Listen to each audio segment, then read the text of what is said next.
The Canvas Series, Episode 10.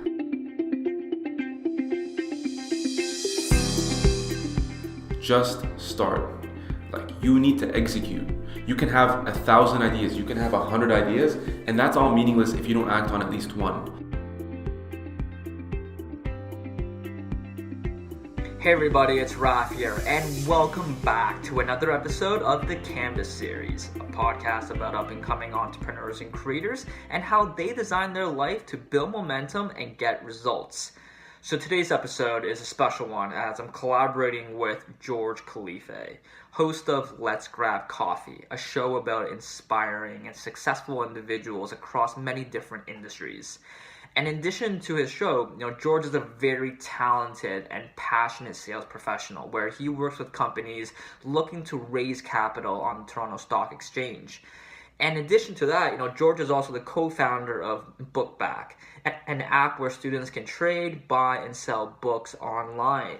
On top of that, George is a regular blogger at georgekhalife.com, speaker and community builder, right? And in particularly LinkedIn Toronto and the League of Innovators.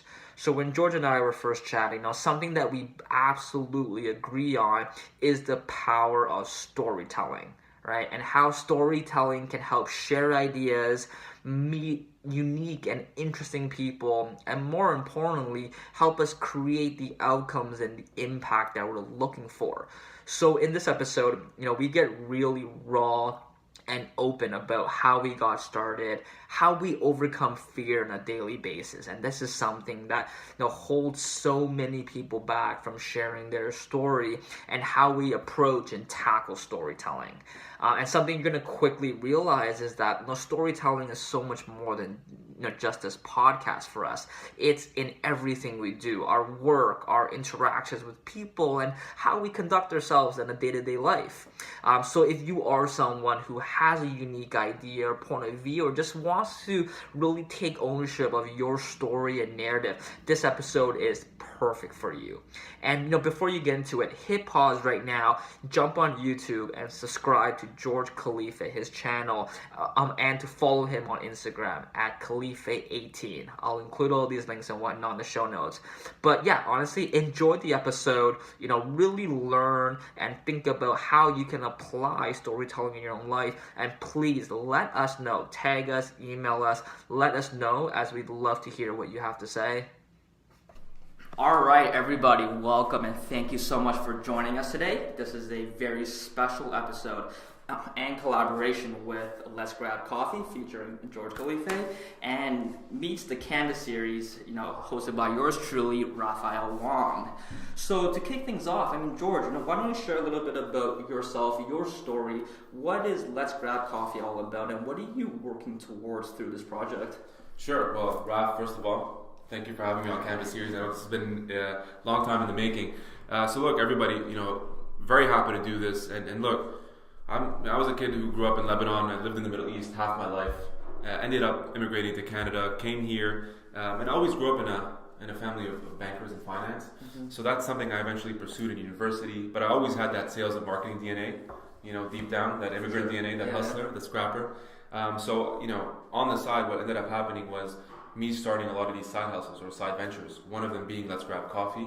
So it's a podcast I created a little less than a year ago with the intention of interviewing successful people in different industries and really just doing this, man. Talking, sharing stories, experiences, with the eventual goal of creating impact. Because for me, my end goal, my end objective is really legacy. And for my parents and for my family and friends back home, it's really financial freedom. And so everything I do now with my full-time being at the Toronto Stock Exchange and with my side hustles, it's always geared to that, and that's really my underlying purpose. Awesome. So, when you talk about, today's episode is all about storytelling, right? And, when you and I first met up for coffee that one time, we were talking about, what our mission is, what we're trying to do, where we came from, and what our current project is. And it's very clear that through that entire story, the one common theme that kept coming up was storytelling, and why we want to convey our thoughts and share other people's ideas through this medium, right? So, in your job in sales in Toronto Stock Exchange, with your show, with your projects and your ventures, as well as the community and networks that you're plugged into, why is storytelling important? Yeah, no, definitely. I want to get your perspective on this too. I'll share a very quick story.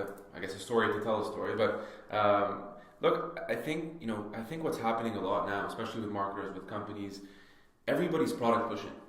You understand? Like everybody's pushing stats. They're trying to assume what the consumer wants, and they're not taking the time to really provide that value up front and to position their product or service in a way or in a story that's really sort of captivating.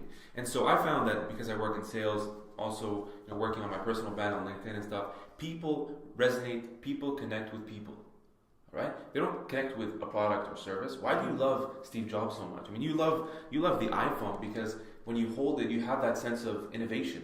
When you buy those MJ shoes, dude, I see people line up. I live near Dundas. I see people line up for literally 3 days just to buy the new Yeezys, and they cost like $700. I mean, there's a reason, because marketers, what they do is really sell you emotions. When you wear those shoes and you step on the court, who do you feel like? You feel invincible. You feel like you can jump from the free throw line and dunk that shot, right? So I think that's what's interesting about storytelling. And from my perspective, it's communicating value, but it's doing it in a way that people can connect with. And one quick thing I'll tell you, this is how I realized this, by the way, in a micro example. I was on LinkedIn and I wanted to share a post. It's more of a personal one. And a friend of mine were spending all day on a beach, okay, in a lake nearby Toronto. Obviously, long day in the sun, you're kind of drained. We ordered our Uber, and I'm like, oh, this is going to be such a long drive home, I kind of like dreaded it. I get in this Uber, and this is Persian guy. Okay, I'm like, all right, first of all, Persian, like, neighbors or brothers. I'm like, all right, here we go. Connection. What's up, my man? But we get in, and he's like, hey, man, you want to play Nintendo? You and your friend? I'm like, Nintendo? We're in a car right now, bro. How am I going to play Nintendo? And I look at the panel, and there's this huge screen with 2 consoles. So he hands us the consoles, and he's like, pick Mario or Street Fighter. I'm like, Mario or Street Fighter? I'm like, well, let's do Street Fighter, man. So we start playing. I get home. I didn't even want to leave the car. I'm like, I have one more mission here. Like, we stay 5 more minutes. Anyways, when I ended up leaving, we tipped him. I gave him a badge and all the things you can do on Uber, because he exceeded the customer's value, right? He sort of challenged status quo, and he over-delivered on expectation. Mm-hmm. And I wrote that post on LinkedIn. It went viral, 200,000 views, because it was a personal story, but people can connect to it. So I guess that's my mindset to it, and I'll position it to you. Like, how did you end up seeing the value of storytelling, and how do you use it in everything you do? Yeah, so for me, storytelling was something that was very anchored. When I started my career in consulting, right? I used to, when I first started off as an analyst, I would just give my manager or partner all the information, all the stats, and his first question, and like I'll never forget this. His first question every single time is always, okay, Raf, so what's the story? Mm-hmm. Like, what is the story before all else? Like, why are we here? Why is this important? How is this relevant to the other person? So to your point, I think the ability to connect and demonstrate value that the other person can understand is so important, right? So very early on, start to understand what is storytelling, right? And I think, growing up, I hated public speaking. I hated storytelling. I hated presentations. The idea of getting up and talking to people was the most uncomfortable feeling, and I didn't truly understand what the value of it. But I think, as I progress in my career, start using it more, I think storytelling really is a way to connect at the why level and really level set on that. Share about how you plan on approaching and talking ideas and plans and how you want to tackle something. And then talking about the end product, right? So I think Simon Sinek does a good job about talking why, how, and what, and that golden circle. And that's kind of how I think about stories, because growing up, I think we all connected the most and learned the most through stories, whether it's a book, something like your parents read to you before you went to bed, bedtime stories, right? Yeah, exactly, right? TV shows, movies, everything.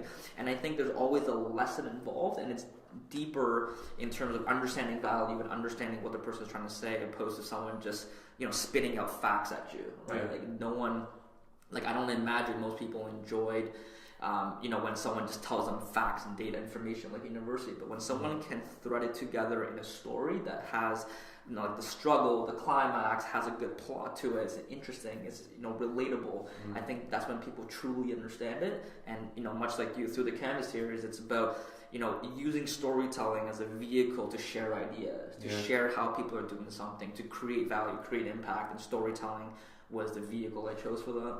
And can I just make one point here, because I think it's very important for people watching this.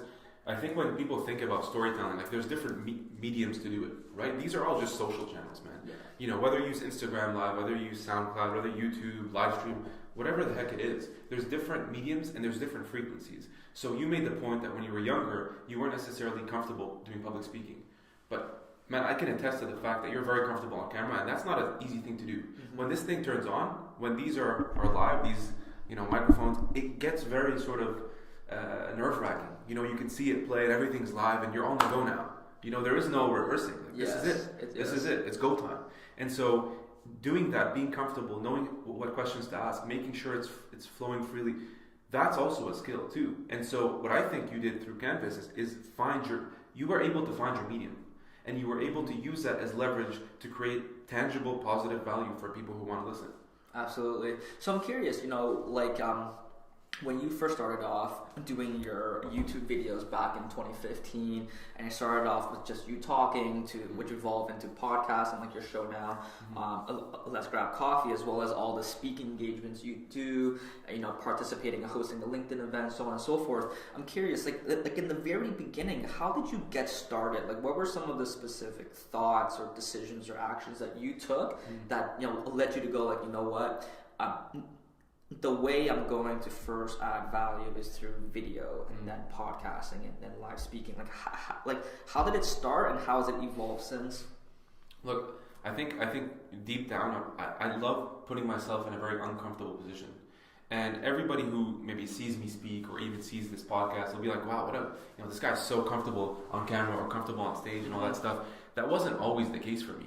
Like I always tell this story, and I probably said it too many times, but in grade 5, I had a teacher. I had recently immigrated to Canada, and I was actually in a French school before, so English was actually, back then, my third language. And, I was just struggling with presenting. I actually had a very big stuttering problem. I was overweight, super insecure. I wasn't confident. And so I went in front of the class, and I was presenting this project. And I remember after I finished the project, the teacher comes to me and says, George, I don't think you're ever going to be a good communicator. Indirectly kind of hinting at me saying that. She's like, I just don't think business or communication is going to be your thing. You might excel in many other things, but this is not going to be your. And when she said that, dude, it just sparked a fire. And ever since then, I've always, it's kind of been a motivator, not to just prove her wrong, but to prove to myself that I can do it. And so whether it be the podcast, like people don't get this, but I started the podcast out of thin air. You understand? Like I didn't know how to do any of this. I still I know probably like 50% of it. I'm still learning the production and how to do all this micro stuff. When I created my blog, I didn't know. Mm-hmm. I almost I Googled like how do you start a website using WordPress or Wix? And so everything I've done, man, it's not that I've been fully prepared or I waited for the perfect time. I just kind of started doing it. And so like the speaking engagements, I think it takes time. It's through experience. Sure, some personality traits help, like charisma and doing all this. But I think for me, I figured out how to be confident with what I'm good at. So I'm over-indexing on my strengths, and I'm sort of undermining my weaknesses. Mm-hmm. And over time, if you look at podcast episodes, bro, I was a wreck. You can tell with my voice, I was super nervous. I told you the story, I almost died out. But, I think every time you get more comfortable, so with every speaking engagement, I figure out what things to get better at. And I always tell myself, it's kind of like when you're in the gym, when I'm about to deadlift heavy weight, you can see in my face that I'm kind of well, this is nothing. And it's not that I don't think it's nothing, but when I do that, it sends a signal to my brain that you got this. So when I go to speak, you can tell I'm really comfortable externally, but internally I also get nervous. I get the butterflies. For sure. But I'm telling myself, dude, you got this and let's do it. Let's have fun with it. So I don't know how you were able to sort of, deal with that. Maybe it took in a different position, but how did you go from being super nervous and knowing that, to now doing your own podcast and being comfortable in front of the camera? How do you deal with it as a more introverted person? Yeah. So I would say, as a more introverted person, definitely had a lot of thinking involved in my head, right? And and not to say I was, overthinking it, because my first episode, much like you, I turned on my laptop, I jumped on Skype with my friend Katie, I turned on QuickTime Player, and I fired away. Right? It was super simple. Were you nervous?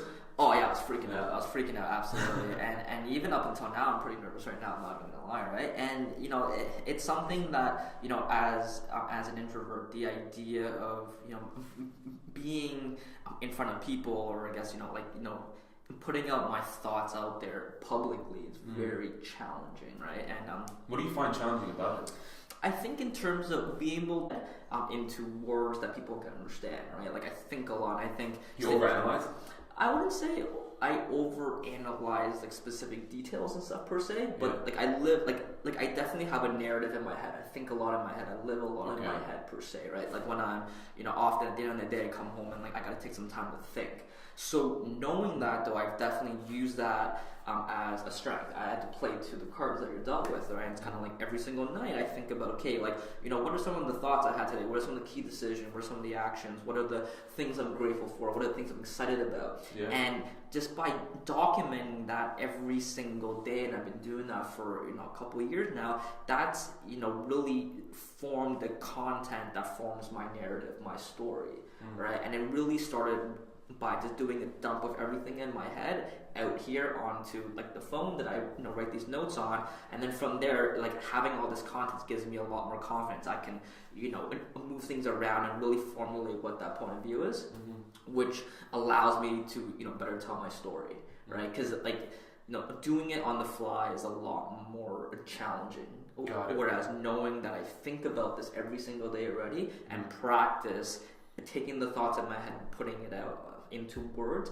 practicing that every single day has helped me, better tell stories. That's kind of interesting. I'm just thinking about, because I think that's maybe the major difference. For me, like I'm such a sort of improv kind of person. Even when I'm presenting, like I have a general idea of what I'm supposed to say. Like even when we're talking about how to set up this podcast, I learned a lot from your structure too. And I really admire the fact that you're super professional about it, and you go like line item, and we set up the questions beforehand. I love that type of trail, And I've always been the person that like once you turn this on, let's do it. Just go. Let's go. And I think even as a younger kid, I mean, in high school I was part of a musical, Annie. Don't judge me on this, all right? I played Mr. Warbucks. It was once. I enjoyed it though. It was awesome, and always had that like stand-up comedy kind of feel. Like seriousness, but I always use kind of a little bit of a jokes in my presentation style. So just wanted to, that's kind of an interesting fact. So out of curiosity then, say there's someone in front of us right now and they have an interesting idea, or they have a point of view they want to share, or some way that they want to create outcomes and impact for people. What would you recommend them to do to start telling a story around this? Like, what are the specific steps that someone should think about? Whether they are more extroverted or introverted, what is that process? Okay, well, let's, because I think most of the audience is probably within our age category, right? So I'm 24, but I probably look like I'm 42. So look, if you're in that bucket, if you're a student, university, or in that younger bracket, I think this is going to be very, very important advice to you. And I only say this because I actually deal with it many times, especially when it comes to storytelling or putting yourself out there. Okay. The one thing I always hear, and I think it was in one of our questions, well, George, I'm only 20, right? George, I'm only 19 or 21. What do I have to say that people can derive value from?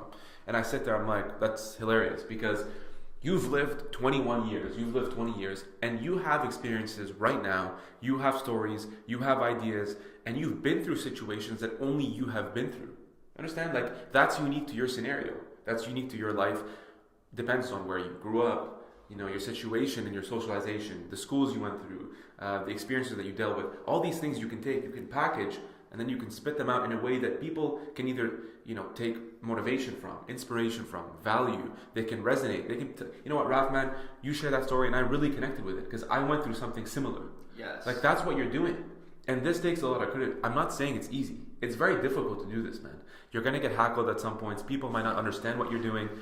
But I think if you stay genuine, let me be micro. If you stay genuine, if you're passionate about the things you talk about, and especially when you're young, talking about an experience you've been through, people can't call bullshit on.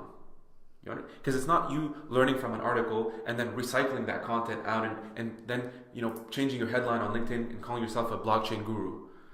There's a difference, or you know what I mean, or like I'm a motivational leader now, and you're like 19. There's a difference. But if you're passionate, you're genuine, and you spit content that's true to you, and that you really know deep within your core, nobody can mess, and people are going to get value, and you're going to make impact. So execute. I would, to build on top of that, definitely if I were to break up into two categories or, two sides of the equation, one is to be aware, self-aware about your own story, your own content, as well as, what are other people thinking about? Yeah. Right. And you know, when I first started the podcast, I did a feedback exercise with, you know, people in my circles, family, friends, colleagues, mentors, people I play sports with, people in the community, so on and so forth, and just really understanding, you know, like, what are the things that you think about? You know, what are the challenges you face? What are the interactions we have that you get the most value or energy or excitement about? And really identifying that need that people are wondering, what are other people doing to get started? That need was kind of like, okay, so now I have the need. And then I started asking myself, okay, so what do I enjoy having these conversations, to your point? You know, what are you genuinely interested in doing? Right? So you have a need and you have something you enjoy, that's enough to get you started. Yeah. Right? And then the second half of the equation is to just execute. Right? I think, you know, for both you and I, we have a very similar story. Like, we just, you know, fired up the laptop and started going, right? And like, you improve over time, and like I'm sure, you know, much for yourself as well. Like, the, you know, not to say my first episode, like my early episodes were bad. No, they were fantastic. I love them truly.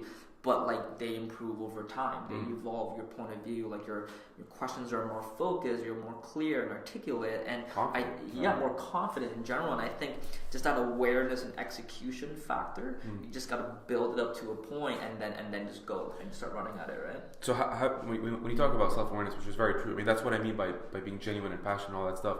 So having that level of EQ, how do you go about finding it within yourself? And obviously it's a work in progress, I get it, but how do you go about doing it? Yeah, so I would say, you know, this is where, you know, being more introverted has definitely helped in my perspective, because as I mentioned before, I spend a lot of time, you know, with myself, thinking a lot and whatnot, and like a lot of those times when I'm thinking to myself, if there's one thing I'm very comfortable with, is having the tough conversations with myself and really understanding, you know, like, what is it, that thing that makes you uncomfortable? Like, and it usually comes back to some form of insecurity that most people don't want to acknowledge. And I think in terms of a habit and routine, every single night I ask those questions I outlined earlier, right? Like, what am I grateful for? What are some of the big thoughts and decisions and actions that I took? You know, what did I do today that I really didn't want to do? And I ask myself these questions every single night for years now, and I don't miss a single day, because it forces me to think about those things, and it puts it, you know, top of mind, right? So as I go through the day, when I catch myself making a big decision or taking action on something I really didn't want to do, I catch myself, I go like, oh right, yeah, like, I just did that. I have something to write about tonight, and that builds up over time, and you really, you know, I think self-awareness is it's a skill like anything else. It's like working out. Like, you got to practice at it. You got to go at it every single day, right? Yeah, and I love about yourself. Well, I feel like everybody's trying to find an answer, right? Everybody just wants it tomorrow. Like, I'm gonna go to, you know, pick up a dumbbell, and tomorrow I'm gonna look like Arnold.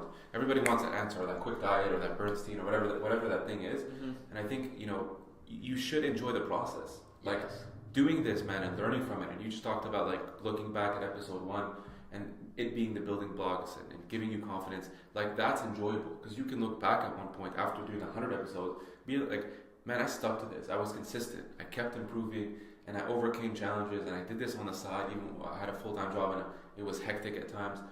That, like, this is why it's also important, not just to be self-aware, but do something that you're passionate about. This isn't fluffy. I'm not trying to act like Tony Robbins, but the reason why that's important is because when you face a roadblock or a challenge, you're still doing this on it. Man, it's 3:30 p.m. on a Saturday. And this is like, I'm telling you, for people who are not in Canada, this is the first day that it was sunny. Yeah. With no snow. Do you understand? Everybody's throwing frisbees outside and stuff, and we're doing a podcast. Why? Because we love it. You can't fake this. This isn't bullshit. Like, you're doing this because you love it. I'm here because I love doing this too. You understand? And if you do, and if you keep doing things like this, I think you're going to be successful in anything you want to pursue. Absolutely. So you touched on a point earlier about, you know, really enjoying the process.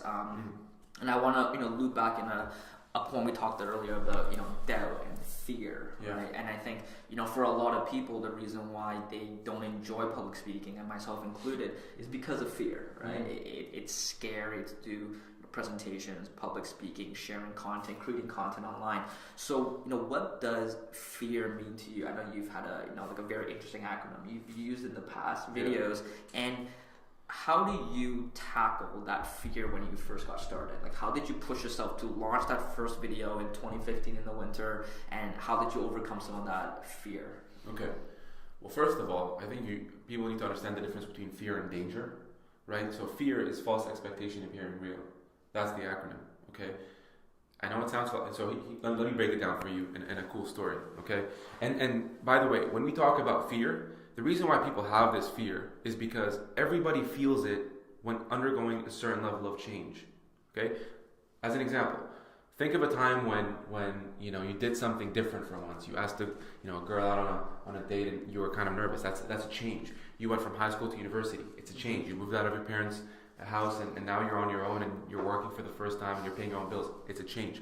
In every single instance, you feel fear, right? Or if you want to create a podcast, or you step on stage, right? Nothing negative has happened yet, but it's only built up in your mind, right? Because you're playing negative consequence of things that might occur if things don't go well.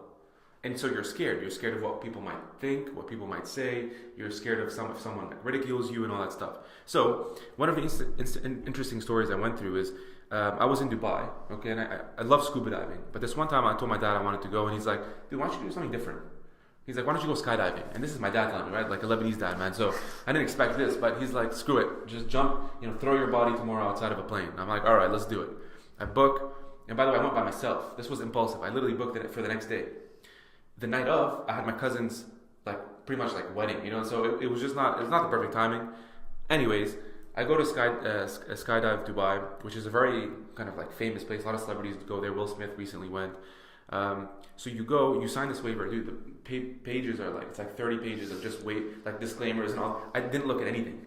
I'm just flip to the back. I'm sign it, take it, let's go. And I'm trying to keep myself pumped up. My sister's with me. I don't want to look weird, I'm really nervous. They strap you up and you're ready to go. And I'll show you the different stages of change. So the person who's strapped to me is this lady who's 5'4". I'm almost 6, right? I'm 5'11", 210-pound Lebanese dude. So she straps onto me. And when I stand up, you have to understand, I kind of almost pull her up. And I'm I don't know if this is safe, man. How am I going to jump out of a plane? I need Dwayne Johnson or something.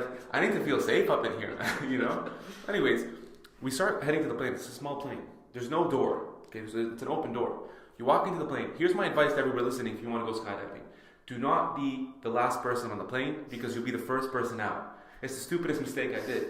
And I get it and I'm oh man, it's going to be so easy. I'll be the last one out. They're going to be you good? You can't hear. You good? You're going to be the first one to jump. I'm what was that? What? Hey, come on. Just let other people want to go first. Let's be nice here. So anyways, then there's this light, right? Red, green, yellow.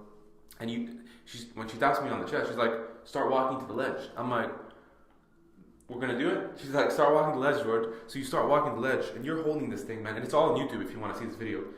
And she kind of rocks you 3 times, okay? Now, she's rocking you, and you're looking down, man. You're 15,000 feet in the air on a moving plane. You understand? So we're moving, and she's look up so that you don't get dizzy. So I look up, and we just make the jump. Now, through the whole stages, when I got to Skydive Dubai, I was literally about to shit myself. You have to understand, I was so scared. Big dude, inside I was literally about to die. When I get on the plane, this is the excitement. Now you're excited, right? You don't know what to expect, you're nervous, but it's so much emotion, you don't even know what to make of it. Then, I really felt fear. When I walked to the edge, this is reality hits in, slaps you in the face. You're oh my God. I'm actually here, this is actually happening. When you jump, it's an overwhelming feeling. Wow, I'm doing this, When she pulls the parachute, then you enjoy it, right? You take it all in. You look at the view, everything's cool. You feel it's an insane amount of confidence. When you land, dude, it was the most exhilarating feeling I've ever had in my entire life. I breathed oxygen I never breathed it before. And you come out of there I don't know what else I can do now. I just jumped out of a plane. And so in anything you do, any change that you have to go through, you're going to feel those different stages. I love that, and I've gone skydiving before too, and I totally get that entire journey, right? So, and a very clear distinction that you made that I want to highlight, and I really want to emphasize on is that there's a difference between fear and danger, right? Yeah. So, I became obsessed with how the brain works and neuroscience and what is fear, right? And that long story short, it's rooted in this part of your brain called the amygdala, and it's part of a center of your brain that helps you kind of get into fight or flight mode, right? And then like you start releasing like adrenaline and dopamine, that feel good. That's why you feel that rush when you're about to jump out of the plane, right? Yeah. And I think the biggest thing is, that was very core to our existence and survival as a species, because it kept us alive. Fear kept us alive, right? Because of animals and like other kinds of threats, right? And to your point now, when you're walking on stage, it's really important to differentiate. Like, is this actually dangerous? Is this are you walking down a dark alley and like your senses are telling you that this is a bad idea? That's danger. And then there's fear,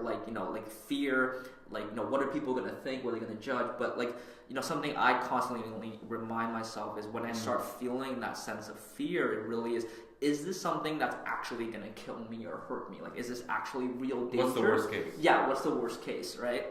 And, I think as part of humans, as part of evolution, when you got, kicked out of your tribe or your group and you got banished on your own, your chances of, survival, drops to basically nothing. Like, you're on your own out there in the world, you're gonna die probably, right? So that's why I think, we, and as well, humans are social animals and we need to belong, that feeling of belonging. And when that's at risk, right, so when we put ourselves out there and there's the risk of someone, judging us and kicking us out, so to speak, we get afraid of that. And I think to your point, it's just really acknowledging and understanding that, is this really that bad? And I love the fact that you bring psych.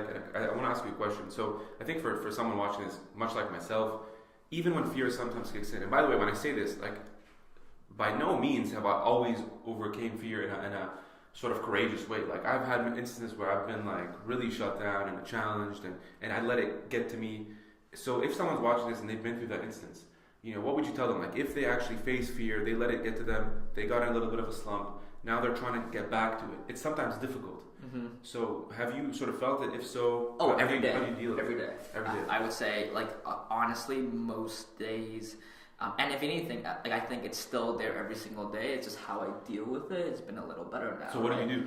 So again, I think for me personally, as someone more introverted, every night it comes back to that routine. It comes back to that last 15, 20 minutes before I go to sleep, just asking myself and thinking through these questions. And don't get me wrong, it's the fear is very much there. Right, right now, you know what I mean? Like the fear doesn't necessarily go away, and I think it was Seth Godin who said in one of his shows, this is biological, it's never gonna go away. Mm-hmm. I think it's about just learning how to dance with it, learning how to embrace it, right? And it's gonna suck, and you're gonna feel like shit, and it's scary, and you're nervous, and you're shaking, and blah blah blah, and I think that's part of it. But at the same time, at least for me, it comes back to that question, how bad is it really? Mm-hmm. Right? And then some little hacks that I've kind of really designed into my day-to-day, when people send me messages, whether through DMs or text messages or email, whatever, and they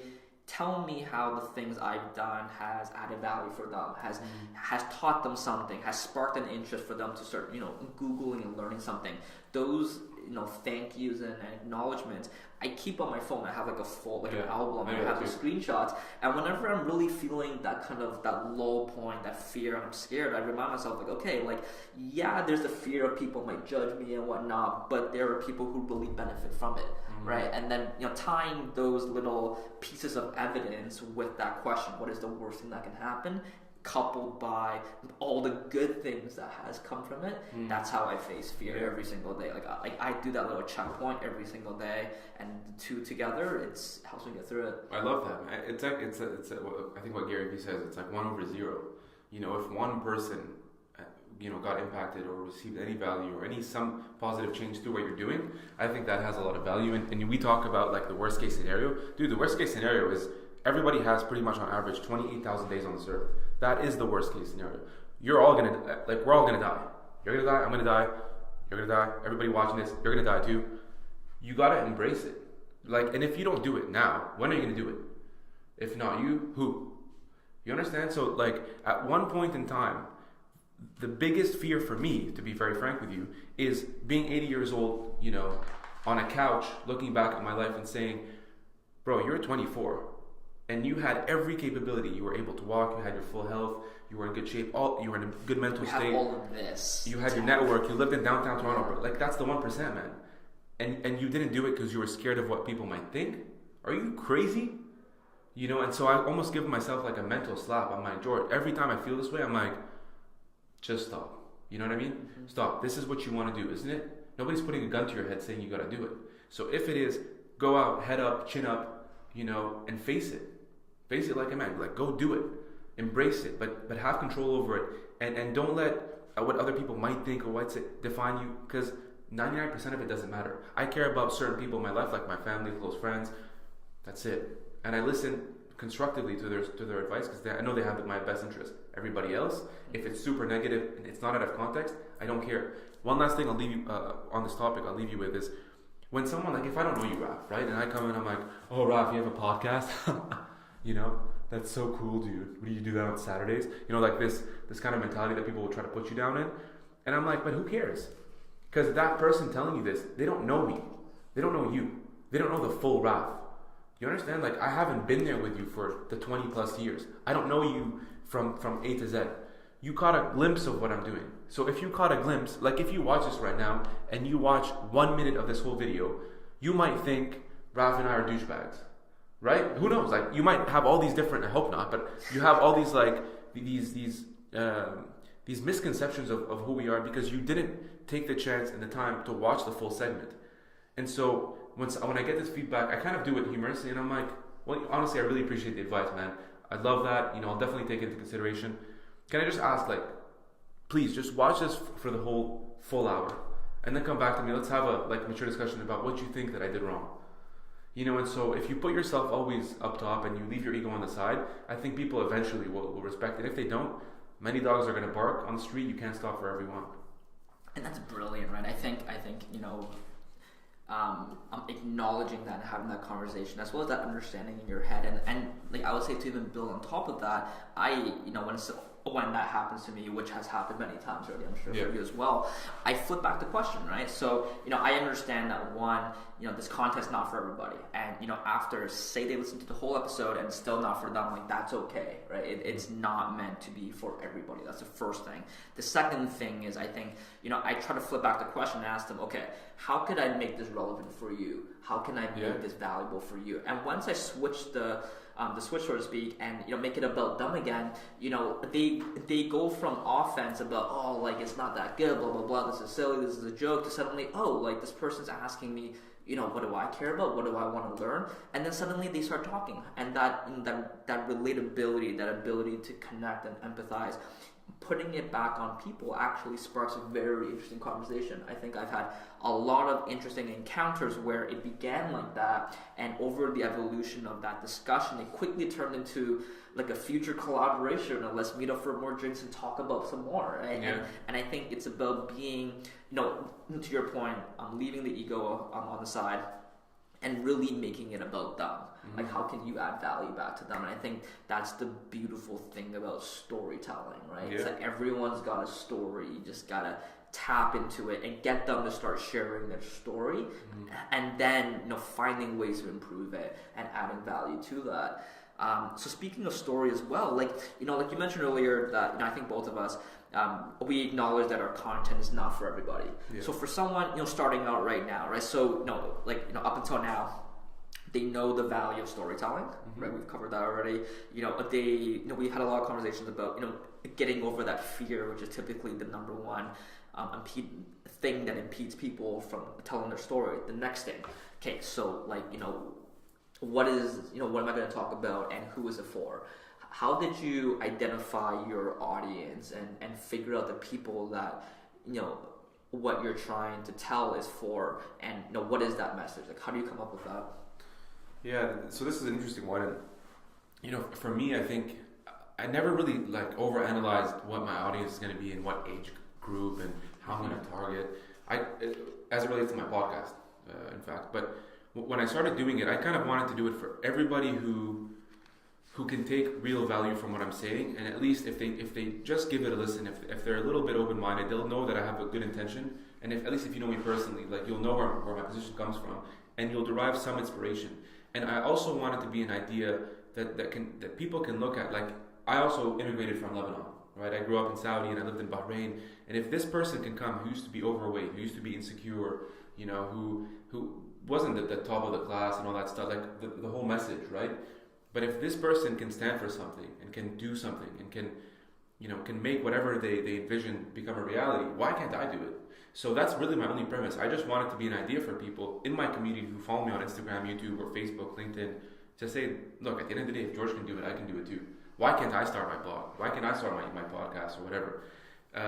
In terms of like specific audience, on the other end of it, I have a lot of friends. Like, I have a good friend who's a YouTuber, and she does things about like makeup and nail polish and like lifestyle and stuff, more geared towards women, obviously. And it's like a lifestyle brand and stuff. But she has like, I think 500,000 subscribers or something. Like, she's done really well, and she's figured out that that's her audience. And the reason is because she's actually passionate talking about this stuff. You're passionate about psychology. I like talking about people's stories, what they've learned, their life lessons, self-development, business, entrepreneurship. That's my field. I just love talking about it. You understand? So I took that and I created a platform for other people to get value from and to learn from it.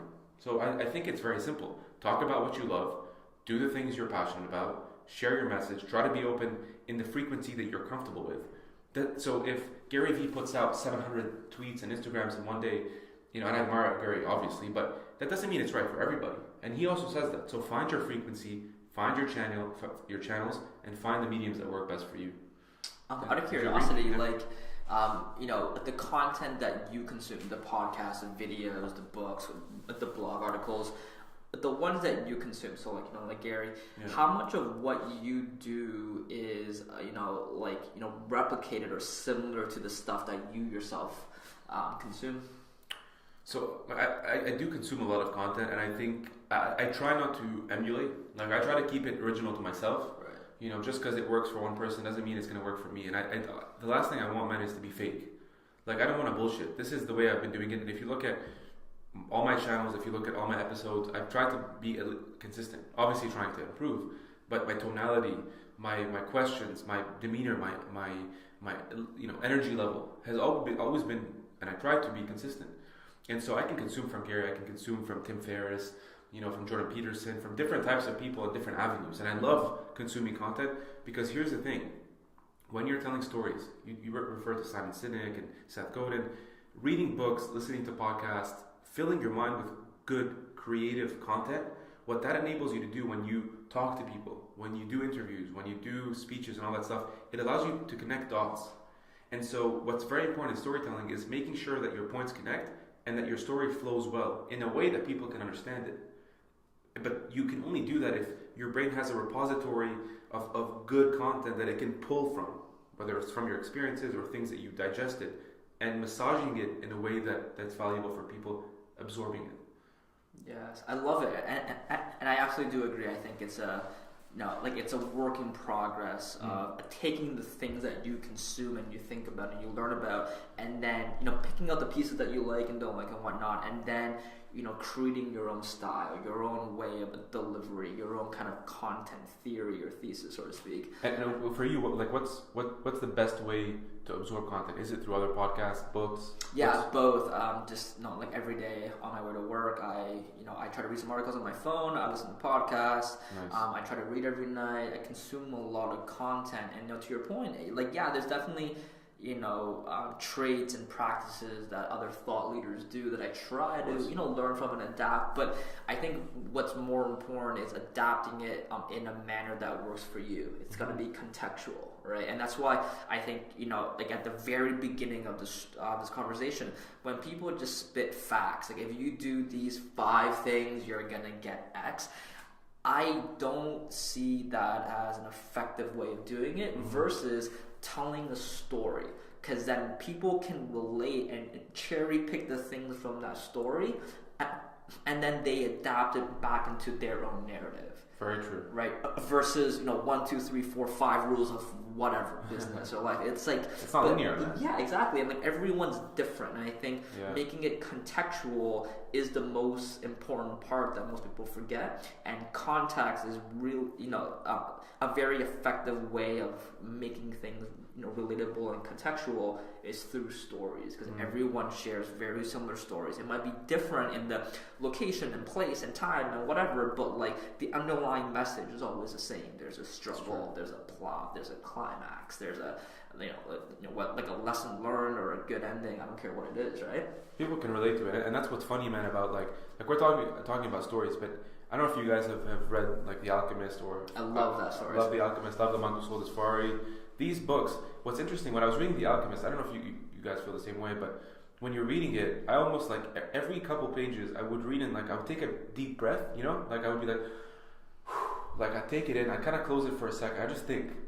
And Paulo Coelho actually talks about this one of his interviews, because The Alchemist from the external perspective, it seems like the book is trying to give you an answer, right, through the person's journey, right, the shepherd, and there's a lot of religious context to it too, but in that journey, Paulo Coelho's intention is not to give you a one-form answer, like here's what you have to do, or here's the rules to life.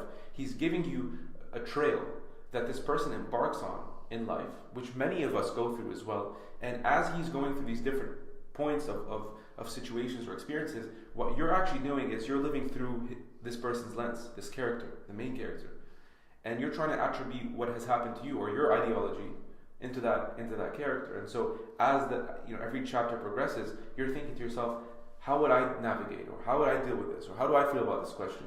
Yes. Right? Yes. And how is it relevant in your life, right? Like I don't have sheep to sell, and I don't have a mountain to climb for my personal legend. But like if you think about it, like hey, like what is the underlying lesson it's trying to teach? It's about finding your personal legend, which is your thing, whatever that is. Okay, it's a pursuit, it's a progress, something you work towards. And I think one of the favorite lines from that book is something along the lines of the thought the fear of failure is worse than the failure itself, or something like that. And again, he told that in the context of the story, but extracting that lesson, applying it into business and work and projects and podcasts, whatever it is, you can learn those things. And I think that is the power of storytelling at the end of the day. Yeah, it's like that other quick story he mentioned when he encounters this really wealthy person, right? And he enters his like mansion or castle, whatever it is, and the guy's like, look, I want you to try something. I'm going to give you a small teaspoon, and I'm going to put oil in it. What I want you to do, because obviously you see this huge castle of mine, it has statues and flowers and beautiful ornaments. I want you to go around, like do a circle, browse the castle, and have this teaspoon in your hand. And all I want you to do is, by the time you come back, I need the oil to be still in the spoon. I need it to be full. He's like, yeah, I got this. Don't worry about it, man. Puts it. Now, as he's going, as naturally all of us would, he's trying to he's getting distracted. He looks at, the statues and the vases and all that stuff. And he doesn't realize, but he comes back and all the oil's gone, right? He's like, all right, let's try this one more time. He puts the oil in. He does the same sort of route. This time, he doesn't look at anything, and he's just so focused on the oil. He's like holding it and making sure nothing spills. He comes back. He's like, so what you learn from this? I'm not really sure. I don't really know what the point of this was. He's like, the point of this was when you're living through life and when you're going through this journey, make sure that the oil is almost like your character. It's your building blocks. It's your foundation. Never let go of that. But also don't forget to branch out and enjoy the beauty of life. To look up, right? Like literally to look Beautiful up. Beautiful story, man. Yeah. And it's so creative. Like these stories are what you can never forget. Like that's I love remembering these types of stories because they can be used in any context. Exactly. So why don't we jump into the rapid fire questions? So let's ask a bunch of pointed questions and let's see where it goes. Cool. So just quickly for your context, what we're gonna do. So Raf and I kind of talked about this, and he's a little more introverted. I'm a little more extroverted, and we have different perspectives. And this is why it's kind of cool for you today. So we're gonna do something where we're gonna ask these like rapid questions, and just to give you the perspective of how we might differ in our answers. So. You want to kick it off? How about you? Yeah, so what do you do right before a networking event? I wear a nice suit and I just go in there with a nice smile and with the objective of meeting a lot of people. How about yourself? I walk in with some sort of goal in mind per se. Like I want to find someone to that knows about X, and it's not so much about meeting the goal. I think as an extrovert, as an introvert, it pushes me to go and talk to people and really dig in and have conversations. I think that's more about the intent of it than actually ticking the box, so to speak. Would you rather speak on stage or talk to someone one-on-one? Talk to someone one-on-one. Stage, man. Yeah, the stage. That keynote gets me all the time. But yeah. How do you feel after a presentation? Amazing. You know, just like that. It's probably I feel most alive when I finish either a talk or a podcast. Like that's when I feel the energy. Interesting. I feel like exhausted. Yeah, absolutely. This is what I'm talking about. Exhausted. See the difference? This is true. Okay, that's great. What is your favorite story growing up? Favorite story? Oh man. Okay, so I love the one very quickly. It's the person who wanted to change the world. So he starts from a macro perspective. I want to change the world. Very passionate, ambitious young person. Figures out he can't. Starts dialing down. Goes to country. Goes to nation. Goes to town. Tries to change his family.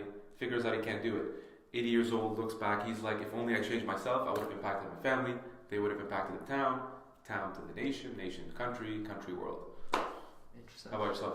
You know what, to be honest with you, I was going to say The Alchemist before you even brought it up. That was on top of my head. It's all good, man. Just like the idea of, pursuing something, and it's not even about getting to it per se, it's just about everything that happens along the way. I think is such a worthwhile story, and which is why I think both of us, do this podcast, because I think everyone's got such an interesting story about how they're going about doing it. Yeah, man.